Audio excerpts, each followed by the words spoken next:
everyone. Welcome to the very first video for Score Settled by Economics Harbor.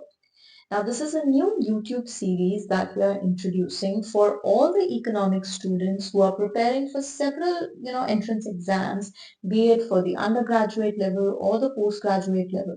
So in this, we'll be picking out some questions per video and we'll be solving them. Our primary focus would be the MCQs, right? And in this, we'll not just give you the correct information, or we are not just going to state the correct answers, but we are going to teach you the process to reach that correct answer. So we'll be giving you some information. You can note it down. You can just write it in a separate notebook which you find it handy, and you can prepare from that for your examinations in the future. And so just to make it a little not so monotonous, we are just going to take up 10 questions per video so that you get sufficient time to make notes out of it, right? So do not just think that you are above this, you are of a postgraduate level or a PhD level and you just don't need any other undergraduate courses or undergraduate questions. Please do not think about that. We need every bit of information is very much important for all of us. Okay, so let's begin. In this video, we are going to take up 10 questions, right? Let's start with the first one. Now, the question number 1, it tells us which of the following will be included in the national income of India. Firstly, let's just strike out the incorrect options. National income of India, NNP at FC, right? National income implying what all contributions in terms of incomes or the incomes earned by different individuals in the country, in the domestic territory of this country. Firstly, donations are not considered as a part of your national income. Donations to the religious institutions. Payment of income tax, it will come later on, right? So for national income of India, it is not considered. So our options A and B are struck off. Then scholarships given to students, no, we are not going to include them. Next, you have profits earned by Indian company from its branch in France. Yes, because it is an Indian company, right? The keyword here is Indian. So if the company is Indian and no matter where the profit it is earning, so that will be included in your national income. And also the purchase of a television set by a consumer household, someone's expenditure is someone's income. So this will be included in your national income. So let's just go through the options. A, B and C, we know they are not correct. So wherever these three are there, we can strike that option out. So A and B, no. B and C, no. D and E, okay. C and E, no. So the correct answer is 3, that is D and E options, right? Next question, question number 2. Value added method of calculating aggregate annual value of goods and services is called, this is a very basic question, value added method is also called your product method. Just a bit of an extra information. Product method gives us GDP at MP. Income method gives us NNP at FC, right? Expenditure method gives us GDP at MP, right? Expenditure method we know is your consumption expenditure plus investment expenditure plus government expenditures plus exports minus imports. And income method we know it is your compensation of employees plus your income from various factor services plus the mixed income, basically the income of the self-employed, be it from any profession, right, or self-employed individuals. So therefore, the correct answer for this is that your value added method is also known as your product method. Now, next question, very important. Okay, and you should note down the years basically. Arrange the following in chronological order of their occurrence in India. Firstly, the second stage of demographic transition. It began in the year 1921 with population explosion taking place here. Population explosion in the sense that there is very high birth rate and your death rate has fallen considerably. So 1921. Incorporation of Tata Iron and Steel Company. So it was in 1907. You can note down the names who started it. It was Jamsetji Tata and his son, your Dorabji Tata. Okay. Next is the British India First Census. It is considered to be in the year 1872. And introduction of railways, it was in 1853. And just for some extra information, the first railway that came into operation was from Bombay to Thane. Okay, so let's just arrange these in your chronological ordering. First is D, then comes C, then comes B, then comes A. Choosing the right answer, it is option 4. Okay. Next, which of the following instruments of trade protection directly raises the price of the commodity in the domestic economy? First being your import substitutions. So basically the main objective of import substitution is to reduce the dependence on the imports and it will encourage your domestic production. Okay. Import tariff, yes, it increases the price. Okay. Export subsidy main objective is to make our exports cheaper so that it is demanded more by the global economy. And import liberalization is mainly to make trade easier. Okay. So as per this, the correct answer is option 2. Next comes arrange the sequence of establishment of equilibrium in the economy. Now this is a very interesting question. Okay, let's just see the options first in this case. We know it can be either A or D, the first step. So let's just read the option A. This will cause unintended decumulation of inventories. That's weak. D. If ex-ante demand for final goods by firms and households is greater than the output the producers plan to produce in a given year.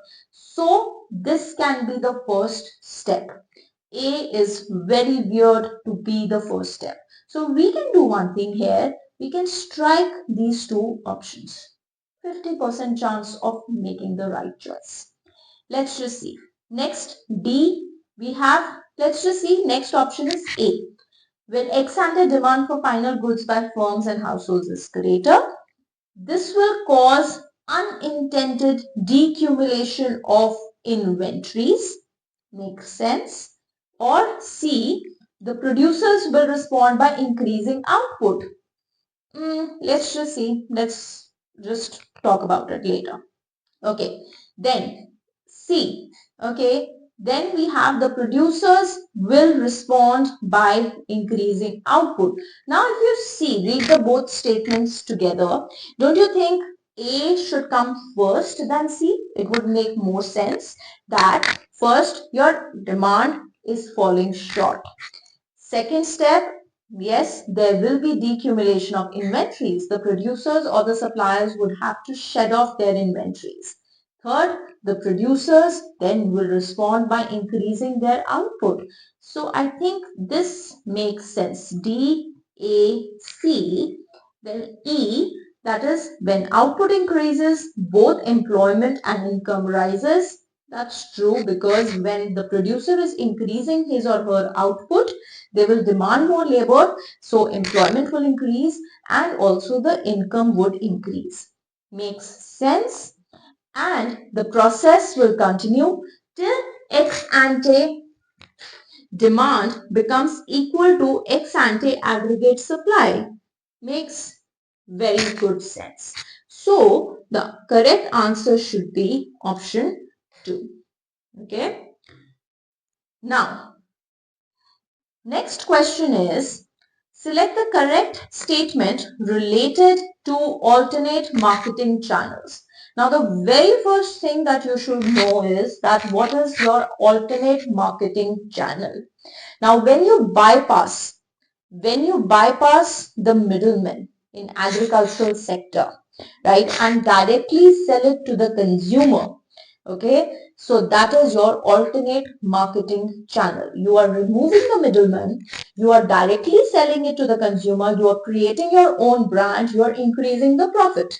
Okay, now with this information, let's see which of the following options are correct. First, in the alternate marketing channels, farmers sell their products directly to the consumers. That's the basic meaning of it. So, yes. In the alternate marketing channels, farmers sell their products directly to the central government. No.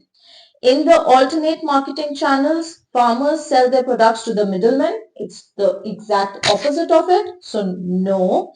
In the alternate marketing channels, farmers sell their products directly to the wholesale market. No. It should be A only. Because the main purpose of your alternate marketing channel is to create your own brand, right? To sell it directly to your consumer. Now, next. Investment in education turns human resources into, it is human capital. Okay, human development is a social issue. Human capital formation. Let's just keep this in mind.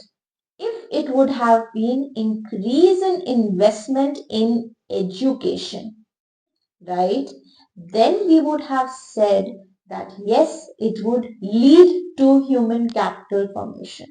But here in this question, we are simply talking about that there is an investment in education that will convert your human resources into your human capital. Physical capital is out of the question here. It's only related to your physical assets or your machinery and so on.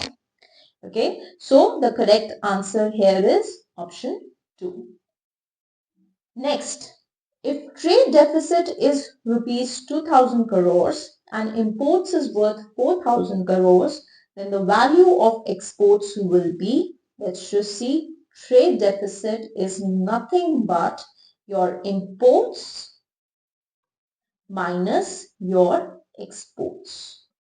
So trade deficit we know is 2000 crores. Imports we know is your 4000 crores and export we do not know right now. So X will be equal to 2000 crores. Now please note there are chances that you may commit an error here. Okay, usually when we take a formulation we say we use exports minus imports. Okay, and when the answer is in negative, we say it is a deficit, right? If it is positive, surplus. If it is negative, deficit.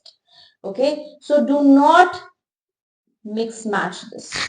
Do not write trade deficit is equal to exports minus imports. No, this is not the trade deficit, but it is the trade surplus instead.